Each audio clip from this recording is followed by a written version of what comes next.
Salut, je m'appelle Irène. J'ai travaillé 2 emplois, serveuse double, juste pour aider ma sœur à rester à flot. Mais ensuite elle s'est présentée à mon travail, m'a traité de voyou devant un restaurant bondé et est sortie comme si je n'étais rien. Je pensais que ce serait le pire. Mais qu'est-ce qui s'est passé après les mensonges? La culpabilité, la façon dont mes propres parents leur ont tourné le dos. Que faites-vous lorsque les gens que vous aimez vous traitent comme un utilitaire plutôt que comme une fille? Certaines personnes transportent des membres de leur famille dans leur portefeuille, photos, numéros de téléphone, contacts d'urgence. Je porte le mien dans ma colonne vertébrale, dans mes épaules affaissées, dans un épuisement qui ne se dissipe jamais vraiment. Il était environ 18h30 et j'essuyais le comptoir du restaurant avant que l'heure du dîner ne commence.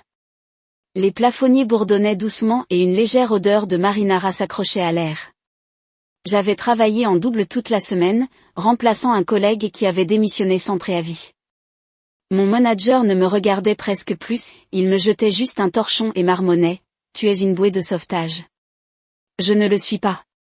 Je ne suis qu'une femme d'une trentaine d'années qui a appris trop tôt que lorsque les gens autour de vous commencent à se noyer, ils attrapent ce qui est le plus proche pour rester à flot. Et ça a toujours été moi. Ayant grandi à Sacramento, mes parents nous ont élevés dans une maison qui semblait calme de l'extérieur, volets blancs, pelouse tondue, mais à l'intérieur, tout dépendait de qui brillait la lumière. Ma sœur, Kala, a toujours eu un coup de projecteur. Maman a dit qu'elle avait la qualité star, peu importe ce que cela signifiait. Papa l'appelait notre petit diamant. J'étais juste celui qui était stable, celui qui aidait, celui qui résolvait les problèmes. Au début, je le portais comme un insigne qui ne voudrait pas être fiable. Mais avec le temps, j'ai remarqué quelque chose. Kala n'a jamais eu à lever le petit doigt, sauf pour désigner quelqu'un d'autre pour le faire à sa place. Généralement, ce quelqu'un, c'était moi. Il y a quelques semaines, maman a appelé pendant ma courte pause entre les quarts de travail. J'étais assis dans ma voiture, moteur éteint, sandwich, miel intact. Elle commença doucement, comme elle le faisait toujours quand elle voulait quelque chose. Vos sœurs ont connu une période difficile ces derniers temps. Je me demandais, pourriez-vous l'aider à couvrir son loyer jusqu'à ce qu'elle se remette sur pied? Je n'ai pas répondu tout de suite. J'ai regardé la fissure dans mon pare-brise, celle que je ne pouvais pas me permettre de réparer. C'est ta sœur. Ajouta maman, comme si cela réglait tout. La famille s'entraide. Papa était silencieux au bout du fil mais je savais qu'il était là, hochant probablement la tête, toujours le partenaire discret de ce petit arrangement tordu. Ils n'avaient pas besoin d'en dire plus. Ils n'en ont jamais dit plus. Le fardeau s'est simplement dégradé et je l'ai rattrapé. J'ai dit oui, je dis toujours oui. Le lendemain, par habitude, j'ai vérifié mon relevé de carte de crédit. Quelque chose en moi qui me mettait mal à l'aise, c'est à ce moment-là que je l'ai vu, 2 accusations distinctes totalisant près de $900, l'une dans une boutique du centre-ville, l'autre pour une marque de cosmétiques en ligne. Je n'avais jamais entendu parler de ma poitrine serrée. Je le savais d'une manière ou d'une autre. Je savais juste. Quand j'ai appelé Kala, elle a répondu comme si de rien n'était. Oh, ce n'est pas dramatique. Elle a ri. J'avais besoin de quelque chose. C'est toi qui as le boulot, non? Je n'ai rien dit. Tu as toujours dit que tu serais là pour moi. Et c'était juste pour cette fois. Je le jure, n'en fais pas un tout, juste pour cette fois. C'est drôle comme cette fois-ci se retrouve toujours dans la bouche des gens qui ont l'habitude d'en prendre. Cette nuit-là, je n'ai pas pu dormir. Je restais allongé dans mon lit, regardant le plafond, la même zone de dégâts des eaux de l'hiver dernier me rappelant. J'ai pensé au programme culinaire que j'avais étudié au collège communautaire. J'avais mis mes favoris il y a des mois, j'avais même économisé pour le premier semestre. Cet argent avait disparu maintenant et toujours. Je ne l'ai pas rappelé, je n'ai pas exigé d'argent, je n'ai même pas dit à nos parents ce qu'elle avait fait. J'ai juste continué. Le lendemain matin, j'ai versé du café noir dans une tasse ébréchée, j'ai boutonné mon uniforme de serveur et je suis sorti comme si de rien n'était cassé, comme si je ne l'étais pas, car dans cette famille, le silence est la survie et la survie est attendue. J'ai regardé le téléphone, le cœur battant, non pas de peur mais de la lente et croissante prise de conscience qu'il n'arrêterait jamais de demander. Cette prise de conscience ne s'est pas estompée le lendemain. Ça m'est resté comme de la fumée dans mes vêtements. Chaque message de ma mère me paraissait plus lourd. Chaque sonnerie de mon téléphone me retournait l'estomac. J'ai arrêté de vérifier mon solde parce que je savais déjà ce qu'il dirait. Le restaurant était plein à craquer ce samedi soir-là, musique live, vin, assiette fluide, réflexion claire, bonne soirée pour obtenir des pourboires, si votre cœur n'était pas à Trikunti. Je gardais la tête baissée, passant de table en table, équilibrant les plateaux en bavardant. Une table a demandé 4 fois des graissins supplémentaires, une autre a essayé de flirter. Tout ce à quoi je pouvais penser, c'était les calculs dans ma tête, le loyer, l'essence, les factures de Cali, l'épicerie, la sortie nocturne à la pharmacie que je n'avais pas prévue dans le budget. À 19h45, la salle à manger bourdonnait comme une ruche. Je venais de finir de débarrasser une table près du fond quand je l'ai entendue, sa voix. C'est ma sœur, croyez-le ou non. Je n'ai pas eu à me retourner. Je savais déjà que c'était Kala. Elle était assise avec 2 personnes que je n'ai pas reconnues. Elle portait une robe noire moulante, entièrement maquillée et ses cheveux coiffés dans cette vague coiffée qu'elle ne tirait habituellement que pour les mariages ou les jeux de pitié. Les gens avec elle riaient comme si elle était une célébrité. Je suis resté derrière la cloison en priant pour que quelqu'un d'autre prenne sa table. Pas de chance. La table 15 te demande, dit Jessa en jetant un coup d'œil à l'écran. Puis ils m'ont dit, tu es une famille. Mon cœur cogna contre mes côtes. Je me dirigeais vers la table comme si je marchais sur la planche calabre rayonnée, la voilà, elle est pas mignonne dans son petit tablier? Les gars, voici ma sœur, Irène. Elle est propriétaire de cet endroit. Elle éclate de rire avant de se corriger, je plaisante, elle travaille juste ici. Je me suis figé à mi-étape. Sa voix était suffisamment forte pour attirer l'attention de la table derrière elle. Mon manager, Marco, m'a jeté un coup d'œil, m'a fait un sourire serré et s'est concentré sur le bloc-notes que je tenais à la main. Puis-je prendre votre commande, ai-je demandé. Kala se pencha en avant, le coude sur la table. Tu travailles encore la nuit. Je pensais que tu aurais déjà progressé. L'un de ses compagnons laissa échapper un rire surpris, comme s'il ne savait pas s'ils étaient autorisés à réagir. Je veux dire, allez. Ajouta-t-elle en faisant tournoyer son verre de vin. Tu es vraiment bien d'être le serviteur de tout le monde. Je ne pouvais pas le faire. Certains d'entre nous ont en fait des ambitions. Tu sais, les mots ne m'ont pas frappé comme un coup de poing. Ils ont coupé plus profondément. Le genre de douleur qui ne saigne pas, reste juste sous la peau, froide et permanente. Je l'ai regardée, vraiment regardée, puis elle s'est penchée plus près, faisant semblant de réparer tranquillement une mèche égarée de ses cheveux. Pour moi seulement, tu n'es qu'une serveuse minable, Irène. C'est ce que tu seras toujours. Je n'ai rien dit. Je n'ai pas bronché. Je suis parti sans prendre leur commande. Marco se dirigeait déjà vers moi. Ça va? Il a demandé. Je vais prendre ma pause maintenant, dis-je. Avant qu'il puisse en dire plus. Dans la cuisine, je me suis affalé sur une caisse près des étagères de rangement. Mon tablier avait l'impression qu'il pesait 50 livres. Je me suis essuyé les mains sur mon jean, ce qui ne faisait que le rendre plus sale. Ma gorge se serra, mais je ne pleurerai pas, pas ici. Jessa est arrivé une minute plus tard avec une tasse d'eau. Tu vas bien? J'ai hoché la tête, mentant avec le réflexe de quelqu'un qui l'a fait trop de fois et qui a juste eu le vertige pendant une seconde. Elle n'a pas insisté. Le reste de mon quart de travail était flou. J'ai évité la table 15.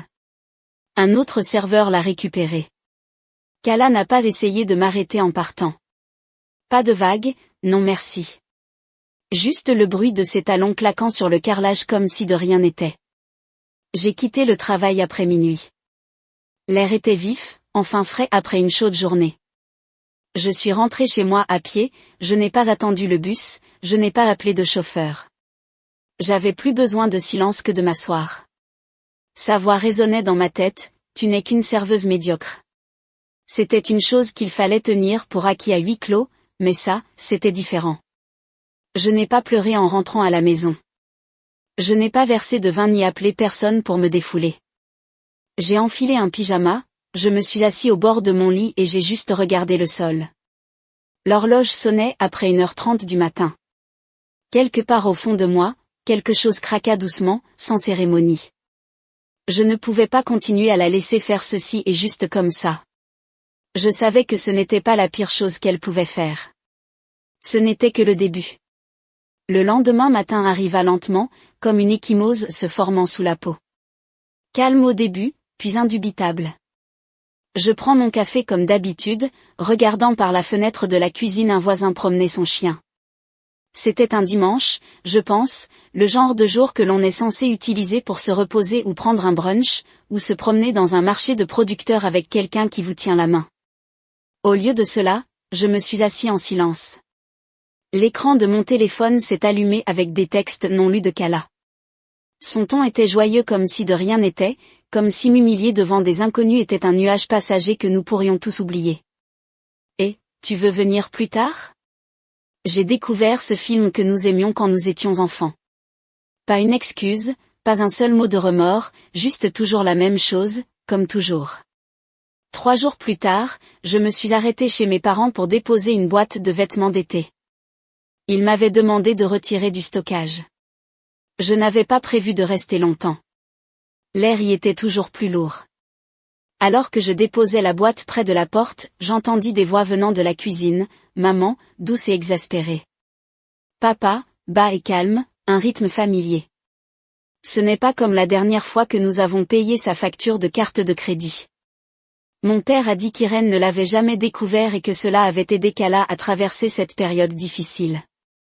J'ai gelé la boîte, j'ai légèrement glissé de ma prise et j'ai heurté le sol avec un bruit sourd. Ils n'ont pas entendu. Il ne l'a jamais découvert. Cette période difficile avait été le semestre où Kala était allée à Paris pour ses études. Je pensais qu'elle avait économisé pour ça. Je pensais qu'elle avait une bourse.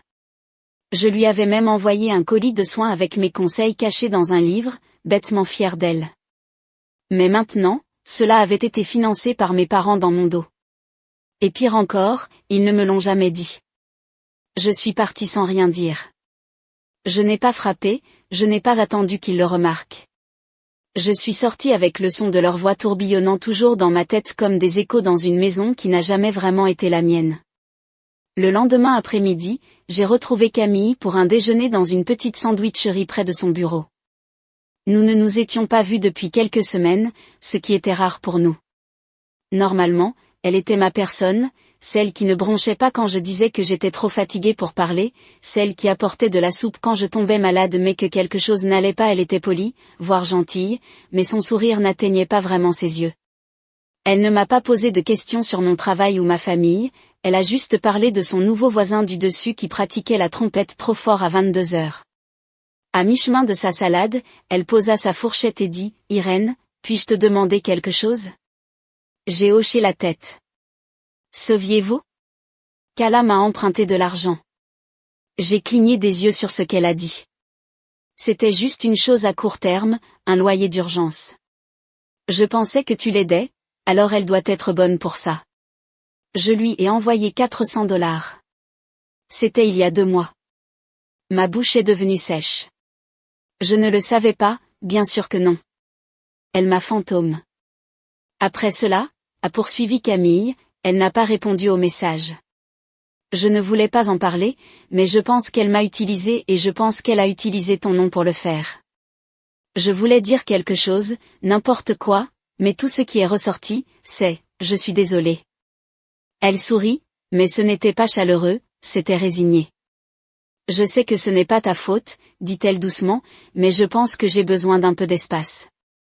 Cette phrase a frappé plus fort que ce à quoi je m'attendais. J'ai hoché la tête alors même que le creux dans mon estomac grandissait. Elle paya la moitié du repas et se leva. Je t'enverrai un message plus tard ce mois-ci, peut-être. Je l'ai regardé partir par la fenêtre de devant, son sac à main en bandoulière avec des involtures. La façon dont les gens marchent lorsqu'ils ne transportent plus une partie de votre monde. Cette nuit-là, je me suis assis dans mon lit et j'ai parcouru les réseaux sociaux. Kala avait posté une histoire d'elle riant dans un bar sur le toit, champagne à la main, sous-titré Brunch Queens, fais le mieux. Elle n'avait pas l'air coupable, elle n'avait même pas l'air consciente. Je me demandais comment quelqu'un pouvait causer autant de mal et continuer à dormir comme un bébé. Comment pouvait-elle sourire comme ça alors que tout ce qu'elle touchait faisait souffrir quelqu'un d'autre? J'ai fermé l'application. Mes mains tremblaient et puis, sans même réfléchir. J'ai tout supprimé, Instagram, Facebook, même les fils de discussion portant son nom. Le silence s'est installé. Je me suis dirigé vers mon bureau, j'ai sorti un vieux cahier que je n'avais pas touché depuis des années et je l'ai ouvert sur une page blanche. J'ai commencé à écrire, non pas pour m'exprimer, non pas pour accuser, mais pour suivre, ligne par ligne, chaque paiement, chaque faveur, chaque mensonge, non pas par vengeance, par souci de clarté. Pour moi, je n'avais plus besoin d'excuses, j'avais besoin de limites, et cette fois j'allais les tracer. Tout a commencé par un appel téléphonique à 10h17 un mardi. Je pliais du linge, un podcast bourdonnait en arrière-plan, lorsque l'écran s'est allumé avec un numéro inconnu. Normalement, je le laissais aller à la messagerie vocale, mais quelque chose d'instinct m'a peut-être fait glisser bonjour. Une voix d'homme répondit, professionnelle, détachée, salut, c'est Monsieur Chen. Je suis le propriétaire de Kala. Je voulais juste faire le suivi du loyer. Votre paiement n'a pas été effectué ce mois-ci. Dois-je renvoyer la facture à votre adresse email? J'ai cligné des yeux sur mon quoi. Il hésita. Kala a dit que tu t'en occupes habituellement. Elle m'a donné votre numéro au cas où il y aurait des problèmes. Mes doigts se resserrèrent autour du téléphone. Je n'ai jamais accepté de payer son loyer. J'ai dit lentement, s'il vous plaît, supprimez mon numéro de vos dossiers. Il y eut une pause. Oh, je vois, je vais parler à Kala. J'ai raccroché sans dire au revoir. Ma respiration était superficielle, mon cœur ne s'emballait pas, bouillant. Ce n'était pas seulement une question d'argent, c'était le culot, le droit, la façon dont elle continuait à distribuer des morceaux de ma vie comme si c'était à elle de les donner. Je me suis assis sur le bord de mon lit, le téléphone toujours à la main, et j'ai regardé le sol comme s'il avait des réponses. 5 minutes se sont écoulées 10. Puis j'ai tapé le message, si jamais vous donnez à nouveau mon nom ou mon numéro à quelqu'un concernant vos finances, j'impliquerai la police. Ce n'est pas une blague, j'ai fini. J'ai appuyé sur n'envoyez pas d'émoji, non, je t'aime quand même. Aucune explication. 2 minutes plus tard, elle a répondu, détendez-vous, c'est juste un loyer. Tu réagis toujours de manière excessive. J'ai jeté le téléphone sur le canapé comme s'il m'avait brûlé. Peut-être que j'ai réagi de manière excessive pendant des années et peut-être que maintenant je réagissais enfin. Juste assez pour que vendredi, tante Vivien m'invite à dîner. Sa voix était chaleureuse, du genre à vous faire expirer sans vous rendre compte que vous reteniez votre souffle. Juste nous. Elle a dit, aucune attente, viens affamé. J'ai apporté un petit dessert. Je n'ai pas cuisiné mais j'ai fait semblant de l'avoir fait. Cela n'avait pas d'importance. Elle a souri comme si je lui avais apporté de l'or. Nous avons mangé du poulet piccata avec des pommes de terre rôties et des légumes verts citronnés. Elle m'a servi un verre de vin et s'est assise en face de la table, les yeux gentils mais inquisiteurs. Je voulais dire quelque chose. Comment ça TL, je sais que tes parents comptent beaucoup sur toi. J'ai avalé difficilement et j'ai hoché la tête. Elle a continué, ce n'est pas juste. Ils ont élevé 2 filles, mais une seule était censée maintenir le toit. Ma gorge se serra. J'ai baissé les yeux, clignant des yeux rapidement. Elle a tendu la main par-dessus la table et m'a touché la main.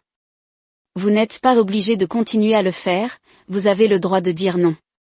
Pendant un moment, je ne savais pas quoi dire. Personne ne l'avait jamais dit aussi clairement, ni avec amour, ni avec permission. Puis le téléphone a sonné. C'était ma mère.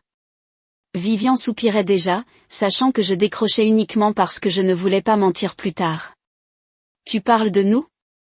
Maman a dit sa voix cool. Vivian a toujours su remuer les choses. Maman, nous sommes juste en train de dîner. Elle m'a coupé la parole.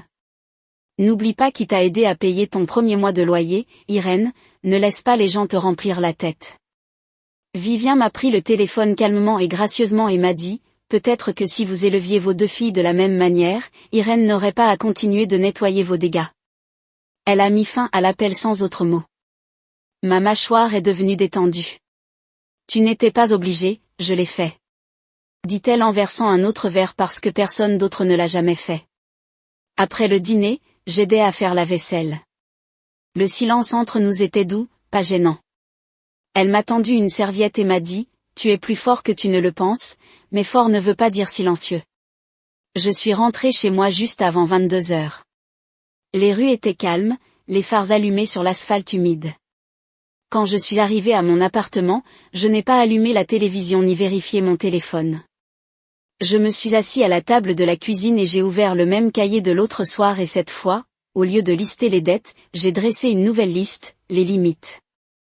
Je ne répondrai pas aux demandes d'argent. Je ne défendrai pas quelqu'un qui ne me défendra pas. Je n'expliquerai pas mes choix à des gens qui n'écoutent que pour juger. Je ne jouerai pas le méchant dans le fantasme de quelqu'un d'autre.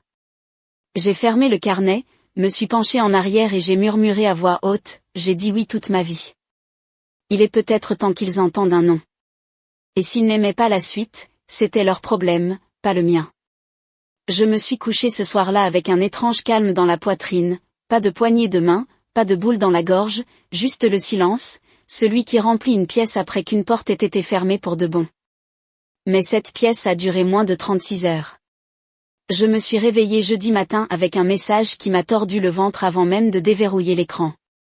Je suis désolée si j'ai été horrible, c'est juste que je ne veux plus être là. C'était de Kala. Pas de ponctuation, pas de suivi, juste ça. Je me redressai, le cœur battant contre mes côtes. La pièce devint soudain froide, malgré le soleil printanier qui passait par la fenêtre. J'ai composé son numéro directement sur la messagerie vocale. J'ai rappelé. Là encore, chaque anneau semblait plus lourd que le précédent. Pas de réponse. J'ai enfilé un sweatshirt et des chaussures sans chaussettes, j'ai attrapé mes clés, j'ai dévalé les escaliers, le téléphone serré comme une bouée de sauvetage. Je ne savais pas où j'allais. Je ne pouvais tout simplement pas m'asseoir, je ne pouvais toujours rien faire. J'ai conduit, pas de destination, juste du mouvement. Je me suis arrêtée au feu rouge sans me rappeler comment j'y suis arrivée. Quand je me suis finalement arrêtée dans une station-service, je l'ai rappelé, rien. 30 minutes plus tard, alors que j'étais assis sur le siège conducteur, mon téléphone a sonné. Détends-toi, j'étais juste dans un endroit sombre. Merci de votre attention, même si j'ai regardé l'écran. Elle savait qu'elle savait exactement quoi dire pour m'envoyer dans une spirale et pire encore. Elle savait que je viendrais en courant non pas parce que je suis faible mais parce que je suis humaine, et elle avait toujours traité mon empathie comme un levier qu'elle pouvait actionner chaque fois qu'elle avait besoin de quelque chose. Je n'ai pas répondu. Au lieu de cela, je suis rentrée chez moi en silence.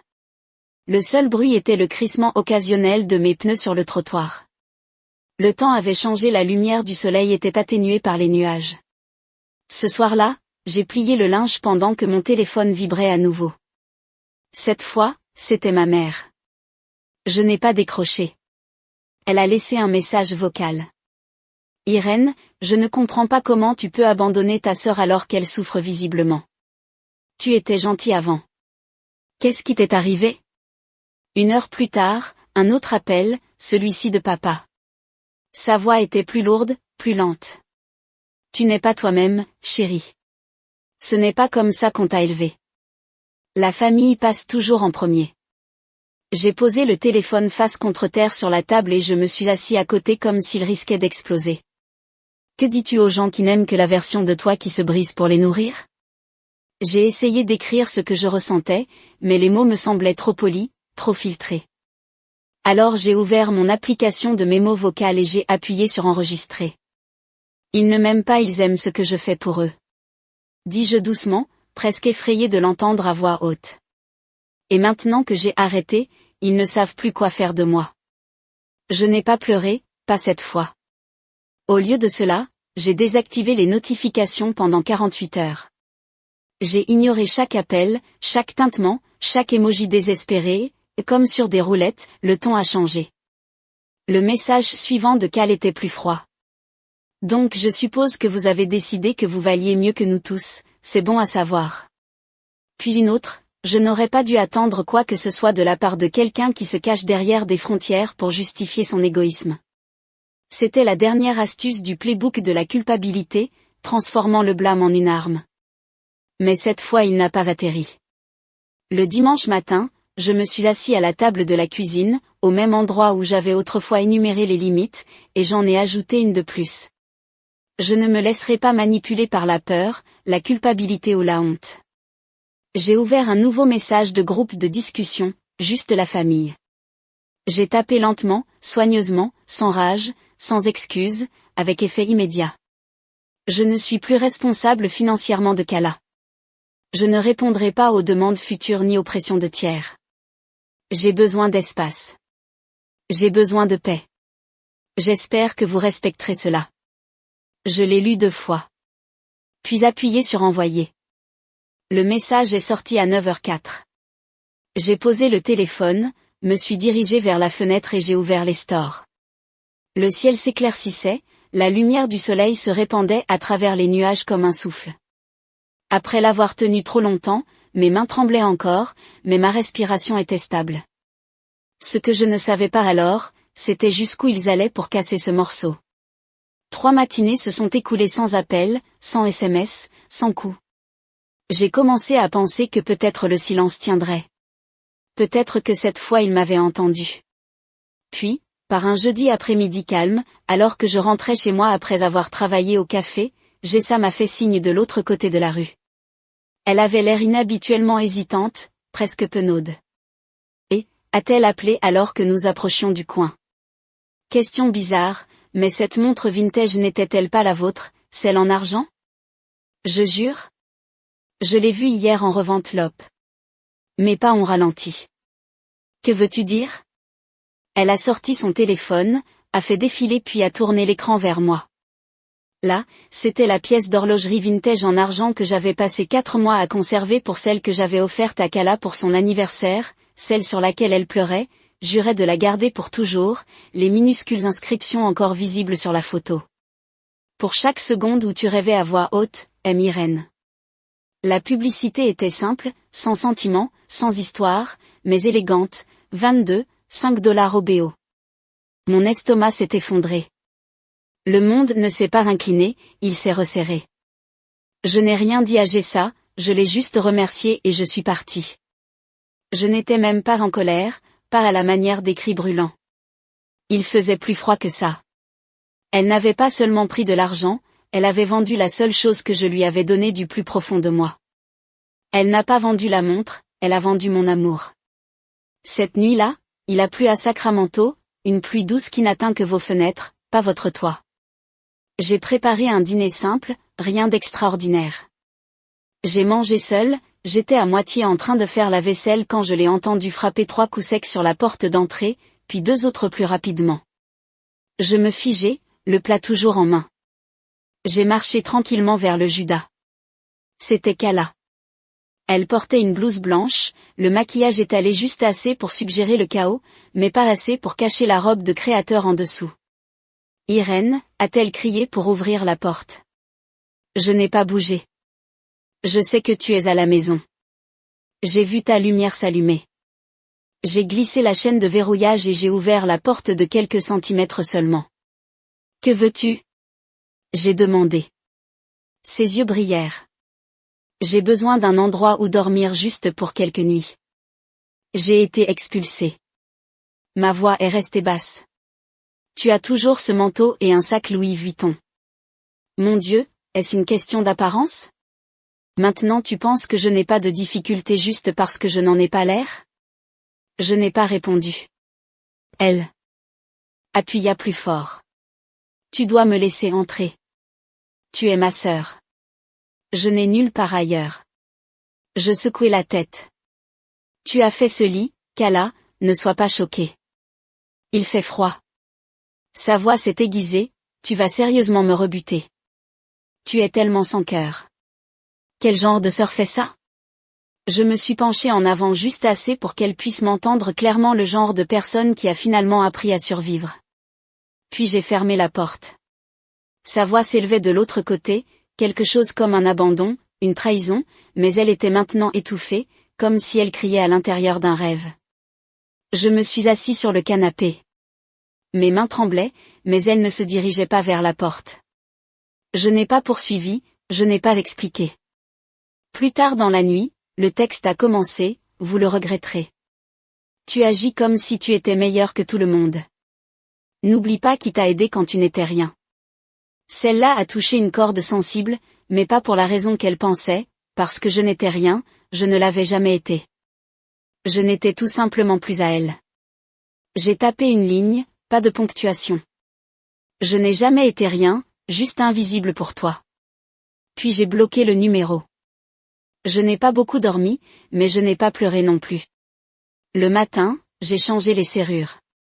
Le gars de la quincaillerie l'a fait rapidement, sans poser de questions, $58, 20 minutes et un petit secouement de la tête quand je lui ai tendu le vieux cadenas à chaîne. Quand il est parti, je me suis tenue sur le pas de la porte et j'ai regardé autour de moi. L'appartement était calme, mon espace, mes règles. Cet endroit est petit, dis-je à voix haute, mais c'est le mien. Je me dirigeai vers la fenêtre, l'ouvris et laissai la brise traverser la pièce pour la première fois. Murmurai-je. C'est sûr. Mais j'ai sous-estimé jusqu'où ira quelqu'un lorsqu'il réalisera qu'il a perdu le contrôle. Le premier ping est arrivé pendant ma pause déjeuner au restaurant. J'étais assis dans le back-office en train de mordre dans un sandwich froid lorsque Jessa a fait irruption, téléphone à la main. As-tu vu ça? Elle a demandé les yeux écarquillés. Je me suis essuyé les mains avec une serviette. Vu quoi? Elle m'a tendu le téléphone sans un autre mot. L'écran s'est allumé avec une publication Instagram anonyme. Imaginez être abandonné par votre propre sœur alors que vous souffrez de dépression. J'ai dû dormir dans ma voiture pendant qu'elle bloquait mon numéro. Je l'aime toujours, mais elle m'a fait sentir comme rien. Sous le texte se trouvait une photo floue de ce qui ressemblait au perron de mon immeuble. La légende se terminait par un emoji cœur. J'ai fait défiler des centaines de likes, des dizaines de commentaires. Tu es si courageuse qu'elle le regrettera un jour. Le sang ne veut rien dire pour certaines personnes qui prient pour vous, qui que vous soyez. Mais je savais qui. Il n'y avait pas de nom, non, quelle poignée tracée, mais je savais que Kala Jessa planait. Je ne voulais pas présumer, mais ça avait l'air personnel. J'acquiesçai, sentant une bouffée de froid se propager dans ma poitrine. Il est de retour sur le sol. Le changement bougeait comme de la mélasse. Un client que je servais tous les jeudis ne croisait pas mes yeux. Une autre, une femme qui me demandait toujours, demandait quelqu'un d'autre. Des chuchotements traînaient derrière moi comme de la vapeur s'élevant d'une plaque chauffante et quand j'ai finalement vérifié à nouveau mon téléphone à la fermeture, le DMS avait commencé à arriver. Vous auriez pu lui sauver la vie. Tu es un monstre. Certaines personnes ne méritent pas une famille. Je n'ai répondu à personne. Je suis rentré chez moi ce soir-là avec la mâchoire si serrée que mes dents étaient douloureuses. Je me suis assis à la table de ma cuisine, j'ai regardé la faible lumière vacillant à travers les stores et j'ai essayé de stabiliser mes mains. À quoi je m'attendais? Que Kala abandonnerait tranquillement, que fixer des limites suffirait. Elle ne voulait pas de distance, elle voulait la guerre. Mais cette fois, je n'allais pas me glisser dans le silence. J'ai ouvert mon application Notes et j'ai écrit, il y a une différence entre aider et être utilisé. J'ai choisi de vivre et personne ne peut me faire honte pour ça. Je l'ai lu 3 fois, pas de modification, pas de filtre. Puis je l'ai posté sur ma propre page avec mon propre nom et j'ai laissé le monde le lire comme il le voulait. Les premiers commentaires se sont répandus dans quelques vagues sous-tweets de cousins dont je n'avais pas entendu parler depuis des mois. Mais ensuite quelque chose a changé. Tante Vivien a répondu, tu as bien fait. Ne laissez pas leur bruit noyer votre vérité. Un autre message est venu de Camille. J'ai vu le message. Je suis fière de toi et je suis toujours là. Mes épaules se sont relâchées un peu cette nuit-là.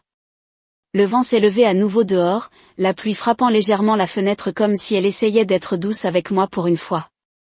J'étais en train de faire la vaisselle quand mon téléphone s'est rallumé. Kala, alors maintenant tu veux une guerre de pitié publique? J'ai regardé l'écran, j'ai respiré et j'ai répondu. Tu as tiré le premier coup de feu. J'ai juste arrêté de courir. Je n'ai pas attendu de réponse. J'ai éteint mon téléphone, je me suis essuyé les mains et je me suis appuyé contre le comptoir. Plus de cachettes, plus de couverture de culpabilité enveloppée d'excuses, car si c'était la guerre, j'étais enfin prêt à gagner selon mes conditions. Il s'est avéré que la victoire n'est pas venue avec des applaudissements, mais avec le silence. Après mon message, la tempête sociale s'est calmée, mais pas d'une manière qui semblait victorieuse, comme si tout le monde avait pris une respiration collective et choisi de ne pas expirer. Autour de moi, quelques amis ne répondaient plus à mes textos. Camille Canel, notre brunch habituel, aucune explication. Même mon manager, qui me saluait à chaque quart de travail avec un sourire et une blague, réduisait mes heures sans un mot. C'est juste une question de calendrier, a-t-elle dit. Mais j'ai vu la façon dont elle me regardait maintenant, comme si je portais quelque chose de contagieux. C'était le vrai cadeau de Cal. Pas le drame, pas les insultes, les conséquences, l'érosion. Elle avait toujours su laisser des cicatrices là où personne ne pouvait les voir. J'ai passé la majeure partie de cette semaine à l'intérieur des rideaux, j'ai tiré à mi-chemin des repas, j'ai désactivé les simples notifications téléphoniques, mais le calme n'était pas écrasant. Cette fois, c'était la préparation. Puis vint l'appel de tante Vivian samedi matin. Nous faisons un petit repas en famille, dit-elle seulement, d'une voix légère. Vous n'êtes pas obligé de venir, mais vous méritez de montrer votre visage. J'ai hésité. Les gens vont regarder, dis-je. Elle n'a pas discuté. Puis regarde en arrière. Vous ne vous cachez pas de la honte que vous n'avez pas gagnée. Le dimanche après-midi est arrivé plus vite que prévu. J'ai enfilé un pull doux, un jean bien ajusté et j'ai tiré mes cheveux en un nœud bas. Rien d'extraordinaire, juste propre et confiant. La maison était déjà en effervescence quand je suis arrivé, des chaises de jardin parsemées, de l'herbe, de la fumée s'échappant du grill, des rires flottaient depuis le porche, mais ils se sont calmés lorsque j'ai fait mon apparition. Je l'ai repéré immédiatement, Cala perché sur le patio, edge telle une reine sur un trône. Personne n'a proposé, jambes croisées, verre à la main. Ses yeux me trouvèrent froid, sans ciller. Ma mère se tenait à côté de sa mâchoire serrée, mon père sirotant de la limonade, évitant tout contact visuel comme si cela pourrait le mordre. J'ai fait un signe de tête à tante Vivien qui a souri doucement. Courageuse, je la pensais, pas moi. Puis c'est arrivé. La voix de Cole résonna juste assez fort pour que tout le monde à proximité puisse l'entendre. Même maintenant, elle est la victime. Elle voulait toujours que les gens la plaignent. Les mots flottaient dans l'air comme du linge mouillé, lourd et humiliant. Je n'ai pas bronché. Je marchais vers elle à chaque pas, mesurais l'herbe qui craquait sous mes chaussures comme si elle savait que quelque chose de sacré se terminait. Quand je l'ai rejoint, je n'ai pas élevé la voix, je n'ai pas pointé du doigt. Je l'ai juste regardé et j'ai dit, non, je voulais juste arrêter de saigner pour quelqu'un qui ne voulait même pas dire merci.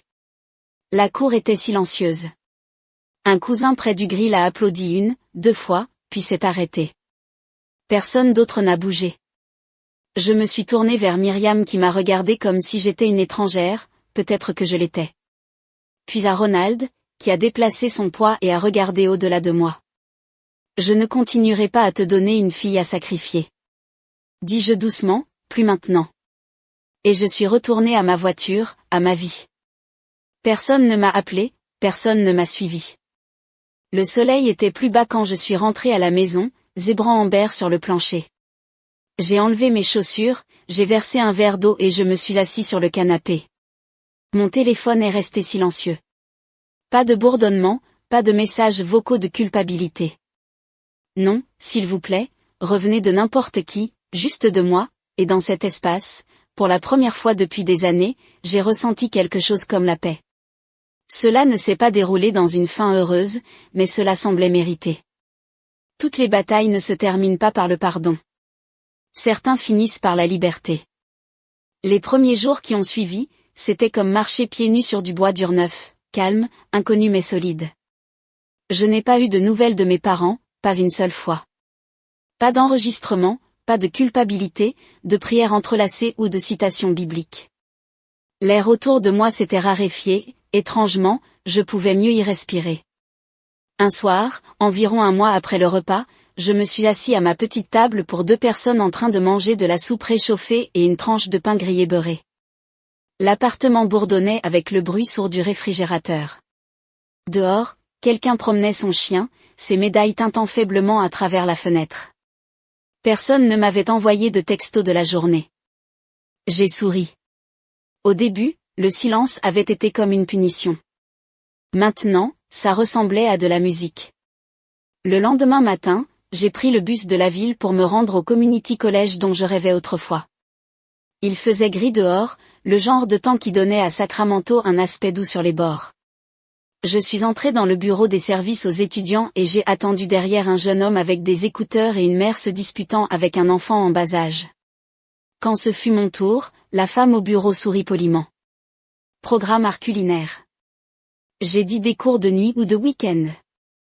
Nuit, j'ai répondu, puis j'ai ajouté, je travaille à plein temps. Elle hocha la tête, tapant quelque chose. Avez-vous un contact d'urgence? J'ai hésité. Il fut un temps que j'aurais dit Kala, sans réfléchir, ou mes parents, même après tout. Mais maintenant personne, dis-je doucement, juste moi. Elle n'a pas tressailli, je l'ai juste écrit. J'ai payé le dépôt avec le même appel de carte utilisé pour s'écouler pour les achats. C'était poétique. Quand j'ai quitté le bâtiment, mon reçu est rentré dans la poche de mon manteau, j'ai levé les yeux vers le ciel. Ce n'était pas ensoleillé, il ne pleuvait pas, juste quelque part entre les deux. Cette nuit-là, alors que je m'installais avec un livre, mon téléphone a bourdonné. Une notification, un long message de Kala. Cela a commencé avec « J'étais horrible, je sais que maintenant elle a écrit sur Maître Missing, sur le fait de traverser beaucoup, peut-être de se rencontrer un jour juste pour parler. » Je l'ai lu une fois, puis encore, et pour la première fois, je ne ressentais pas de colère ni de pitié, juste de l'espace entre nous. Je n'ai pas répondu. J'ai plané sur le bouton de suppression, puis j'ai appuyé sur « Guérir, j'apprendrai » n'est pas toujours un retour à la maison. Parfois, c'est un revoir silencieux. Le lendemain matin, j'ai ouvert ma fenêtre de cuisine. Une brise froide a dérivé, apportant avec elle une faible odeur de chaussée humide et coupée de l'herbe. J'ai sorti mon ancien livre de cuisine Doguet, celui que j'avais marqué de notes collantes il y a des années, et niché, pensant que c'était un jour. Je suis retourné sur une page avec un simple poulet et un plat de romarin réconfortant de la nourriture, mon genre. J'ai rassemblé les ingrédients, je me suis lavé les mains, j'ai allumé le brûleur. Alors que l'huile sifflait doucement dans la casserole, je murmurais, cette fois je cuisine pour moi et je le pensais. Je n'ai pas gagné, j'ai juste arrêté de perdre, et pour une fois, c'était suffisant. Vous savez, pendant longtemps, je pensais que l'amour signifiait dire oui, cette loyauté a été prouvée par la quantité de vous-même que vous étiez prêt à perdre pour quelqu'un d'autre. Mais j'ai appris quelque chose que j'aurais aimé savoir plus tôt. Parfois, la chose la plus courageuse que vous puissiez faire est d'arrêter d'activer, d'arrêter d'expliquer, d'arrêter de se rétrécir pour s'intégrer dans les attentes de quelqu'un d'autre. Je ne suis pas parti parce que je les détestais. Je suis parti parce que je m'as finalement choisi. Si vous regardez cela et que vous portez plus que votre part depuis trop longtemps, il est peut-être temps de vous demander à quel coût. Qui prend votre énergie tout en l'appelant l'amour, et à quoi cela ressemblerait-il pour protéger votre paix, même si cela signifie être mal compris. Vous n'avez pas à attendre que rock bottom pour récupérer votre vie. Parfois, la guérison ne vient pas de la réconciliation. Il vient de la sortie. Et maintenant, je veux avoir de vos nouvelles, avez-vous déjà dû fixer des limites en famille ou repartir entièrement? Quelle partie de cette histoire a le plus frappé pour vous? Déposez-vous dans les commentaires si cette histoire touchait votre cœur, ou faites-moi savoir d'où vous regardez. Et bon, si cela ne vous a pas parlé, ça va aussi. Dis-moi pourquoi. J'adorerais aussi entendre votre histoire. Et si vous voulez des histoires plus réelles comme celle-ci, brutes, honnêtes et humaines, assurez-vous de frapper ce bouton d'abonnement et d'allumer les notifications afin de ne jamais manquer le chapitre suivant. Merci d'être ici jusqu'à la prochaine fois.